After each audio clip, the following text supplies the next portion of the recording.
सभी को मेरा नमस्कार। एक बार फिर से आपका स्वागत है अपने YouTube channel online classes group में। विद्यार्थियों, हम आपके लिए लेके आए हैं कक्षा 8 विषय सामाजिक विज्ञान वार्षिक परीक्षा पेपर 2025 में होने वाला पूर्णांक 80 अंक के समय 2 घंटे 30 मिनट राजस्थान बोर्ड का है। तो यहाँ पर जो वस्तुनिष्ठ प्रश्न है खंड अ के अंदर वो 1 से लेके 8 तक रहने वाले हैं और जो प्रत्येक प्रश्न है वो 1 अंक का रहने वाला है। तो पहला जो प्रश्न है, राजस्थान के राज्यों में सर्वप्रथम किस राज्य ने अंग्रेजों के साथ संधि स्वीकार की थी?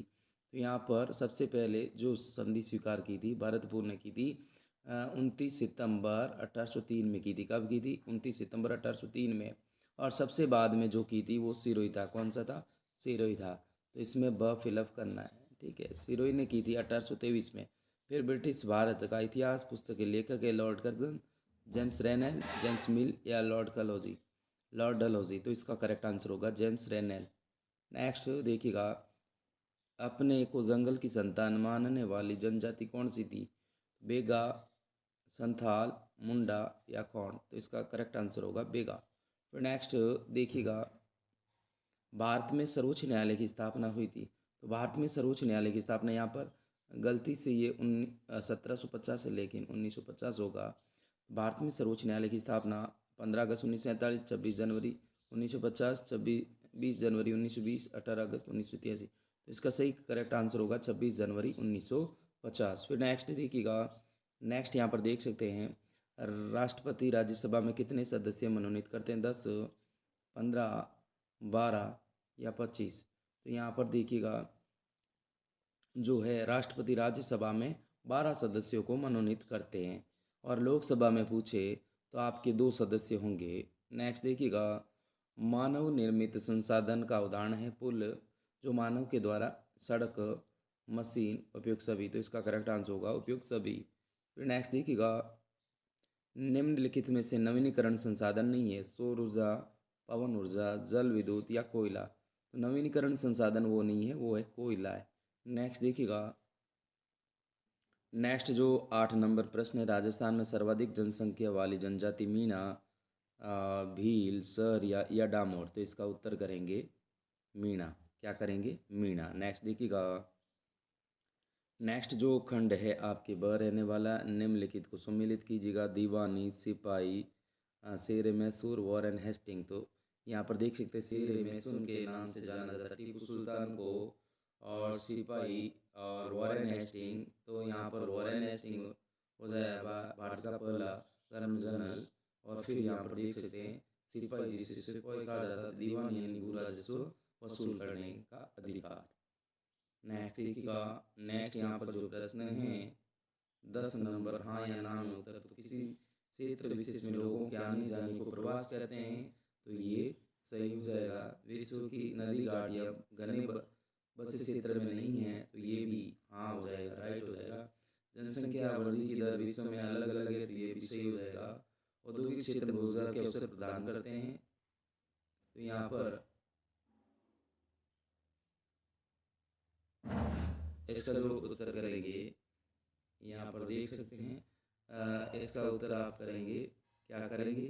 सही हो जाएगा। और इसका नहीं होगा ये, और यहाँ पर देखिएगा इसका क्या नहीं होगा, तो इसका हो जाएगा आपके, क्या हो जाएगा? सही। और इसका भी हो जाएगा आपके सही। फिर नेक्स्ट देखिएगा, इससे पहले आप देख सकते हैं यहाँ पर प्रश्न है मिक्स से क्या अभिप्राय है? तो इसका उत्तर करेंगे यह एक अत्यंत जहरीली गैस है, मिसाइल आइसोनाइट। क्या है? मिसाइल आइसोनाइट। इस प्रकार से आपके लिए लिखना है। मिसाइल आइसोनाइट को मिक के नाम से जाना जाता है। फिर यहाँ पर महिला सशक्तिकरण हेतु राज्य सरकार के किन्हीं 2 प्रयासों को लिखिए।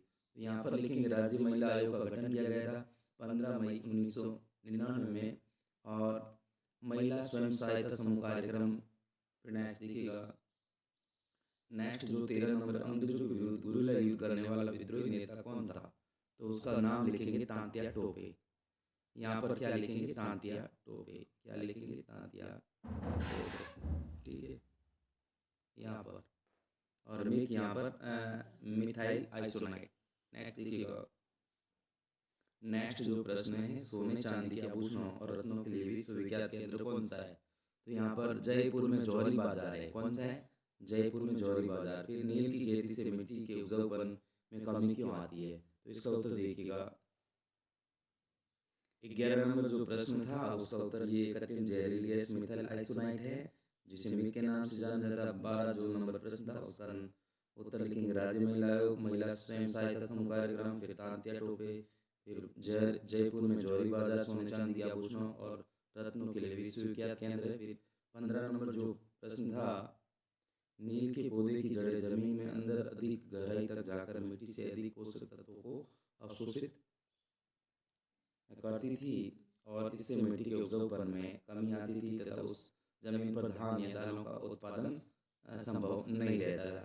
ठीक है, फिर नेक्स्ट प्रश्न देखिएगा 16 नंबर जो प्रश्न है रोपण कृषि क्या है, और 17 नंबर प्रश्न है औद्योगिक विविधता क्या होती है, उदाहरण देकर समझाइए। तो आइए देखते हैं दोनों प्रश्नों के उत्तर।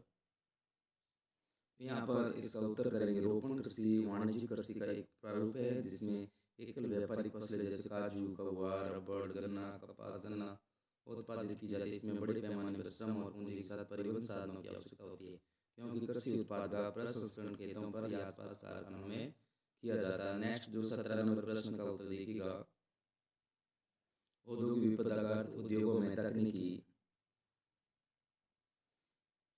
विफलता या संकट उत्पन्न करने वाली पदार्थों के बेहतरीन उपयोग के कारण जो घटनाएं घटित होती हैं उन्हें औद्योगिक विफलता कहा जाता है।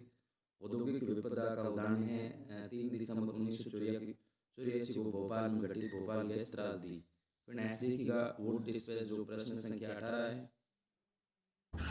नेक्स्ट जो 18 नंबर प्रश्न देख लीजिएगा, फिर 19 सारे पहले प्रश्न देख लेते हैं अथवा में दे रखा है यहाँ पर देखिएगा। फिर यहाँ पर ये 19 नंबर प्रश्न है, 20 नंबर प्रश्न, फिर इसी प्रकार नेक्स्ट जो 21 नंबर प्रश्न है, फिर 22 नंबर प्रश्न, फिर यहाँ पर ये 23 नंबर प्रश्न देख लीजिएगा अच्छे से। यहाँ पर 23 नंबर प्रश्न, फिर 24 नंबर प्रश्न और अंतिम प्रश्न 25 नंबर। आइए देखते हैं सभी प्रश्नों के उत्तर। 18 नंबर जो प्रश्न है वुड के नीति पत्र में प्राच्यवादी भारतीय ज्ञान के स्थान पर यूरोपीय शिक्षा से होने वाले व्यवहारिक लाभों को दर्शाया गया। इस नीति पत्र में बताए गए आर्थिक क्षेत्र के लाभ का घोर विरोध करना चाहता हूँ। फिर यहाँ पर विलियम जेम्स पश्चिमी और भारतीय दोनों ही संस्कृतियों का सम्मान करता था। उसने भारत के गौरवशाली अतीत के आधार को इन ग्रंथों के माध्यम से समझने की कोशिश की थी। वह भारत में रहने वाले हिंदू और मुसलमानों के वास्तविक विचारों और कानूनों के अध्ययन द्वारा भारत के भावी विकास के लिए आधार बनना चाहता था। फिर यहाँ पर देखिएगा 19 नंबर जो प्रश्न था उसका करेंगे 2004, पहले में, दूसरे में संसद, तीसरे में उपराष्ट्रपति और चौथे में करेंगे 245। फिर 20 नंबर जो प्रश्न था 20 नंबर प्रश्न का उत्तर आदिवासी लगातार आज से प्रतिशत जा रहे हैं। इसके दो कारण निम्नलिखित हैं। आदिवासी विभिन्न कारणों से अपनी वन भूमि को खोते जा रहे हैं जिसमें से उनकी आजीविका साधन समाप्त हो रहे हैं। दूसरा लिखेंगे आदिवासियों को अपनी आजीविका प्राप्ति हेतु कस्बों और शहरों की ओर पलायन करना पड़ता है जहाँ वे गरीबी रेखा के नीचे जीवन यापन करने को मजबूर है। फिर है दो लिखेंगे भारतीय संविधान के अनुच्छेद 15 में यह प्रावधान है कि देश के किसी भी नागरिक के साथ नस्ल, जाति, लिंग, धर्म या जन्म स्थान के आधार पर किसी प्रकार का भेदभाव नहीं किया जा सकता। अतः अनुच्छेद 15 समाज में भेदभाव को समाप्त करता है। फिर जो 21 नंबर प्रश्न था जो आपकी मैप आने वाला है, यहाँ पर 4 जिले थे, यहाँ पर देख सकते हैं जैसलमेर यहाँ पर है, सिरोही यहाँ पर, उदयपुर यहाँ पर और झालावाड़ यहाँ पर। नेक्स्ट देखिएगा, नेक्स्ट यहाँ पर 22 नंबर जो प्रश्न है, अंग्रेजों ने 1857 के विद्रोह को निम्न प्रकार से दबाने का सफल प्रयास किया था। अंग्रेजों ने विद्रोह को काबू में करने के लिए इंग्लैंड से सेना बुलाई थी और जल्दी सजा देने के लिए नए कानून बनाए और विद्रोह के प्रमुख केंद्र पर बोल दिया था। 2 सितंबर 1857 को दिल्ली तथा मार्च 1858 में लखनऊ अंग्रेजों ने दोबारा अधिकार प्राप्त कर लिया था। जून 1858 रानी लक्ष्मीबाई युद्ध में हराकर मार दिया गया। अंग्रेजों ने सैकड़ों सिपाहियों, विद्रोहियों, नवाबों तथा राजाओं को पर मुकदमे चलाए तथा उन्हें फांसी पर लटका दिया गया। इस प्रकार से लिखना है। फिर नेक्स्ट देखिएगा, नेक्स्ट यहाँ पर पूरा पूरा इस प्रकार से लिखना है। फिर यहाँ पर 23 नंबर जो प्रश्न है जल संरक्षण के तरीके, तो यहाँ पर निम्नलिखित तरीके अपनाए गए हैं, देख सकते हैं आप, जैसे देख लीजिएगा। नेक्स्ट, जैवमंडल और पारितंत्र में अंतर इस प्रकार से लिख सकते हैं आप। फिर नेक्स्ट देखिएगा मौलिक अधिकार, तो यहाँ पर देखिएगा मौलिक अधिकारों के लिए इस प्रकार से ये पूरा का पूरा लिखना, समानता का अधिकार, स्वतंत्रता का अधिकार, फिर यहाँ पर दो अधिकार लिखने हैं आपको, फिर यहाँ पर राजस्थान के महत्वपूर्ण ऐतिहासिक प्रश्न स्थलों के बारे में आपको लिखना है। इस प्रकार से देख सकते हैं। थैंक्स फॉर वॉचिंग, वीडियो देखने के लिए धन्यवाद।